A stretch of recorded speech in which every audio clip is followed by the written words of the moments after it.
আসসালামু আলাইকুম রহমতুল্লাহ। একটা ফ্যান আছে এখানে, চারটা ফ্যান। এই ফ্যানটা আপনার এরকম কাফে, যদি সার্ভেটের বসে বোঝা যাবে ফ্যানটা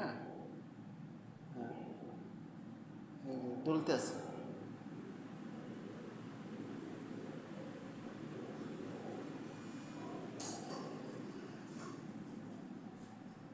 মানে ভিডিওটা বোঝা যাচ্ছে না, কিন্তু কাঁপতেছে।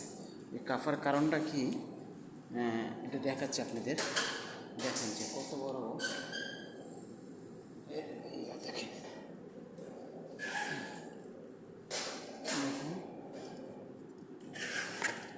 এটাও টাইট আছে, এটা না টাইট আছে, এদিকে ঠিক আছে। এই যে দেখেন, এই নাটটা একদম পুরো লস। দেখেন, দেখছেন? এটা কিন্তু এই নাটটা শুধু বাইজে আছে এইটার কারণে, এই সেফটিটা।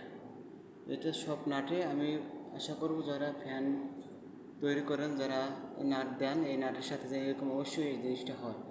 আর সবাই এই জিনিসটা এইরকম নাট দেওয়ার চেষ্টা করবেন যেন সেফটিটা থাকে। দেখেন কত বড়, এটা না থাকলে ঠিক, এটা ফ্যান্ডলে ফ্যান্ডলতেছে, কাঁপতেছে। ঠিক আছে, সবাই এভাবে অবশ্যই ফ্যান যদি একটু ত্রুটি মনে হয় অবশ্যই ফ্যানকে দেখবেন, উঠে দেখে কেন হচ্ছে, হ্যাঁ, তাহলে আপনার সমস্যা পেয়ে যাবেন। তো কেননা একদিন আরও একটা এরকম কাজ পেয়েছি, যে দেখি তার ছিঁড়ে তারের সাথে বাজিয়ে আসছে। এরকমই বিপদ ঘটে আর কি। শুধু সতর্কভাবে থাকলে এই জিনিসটা হয় না আর কি।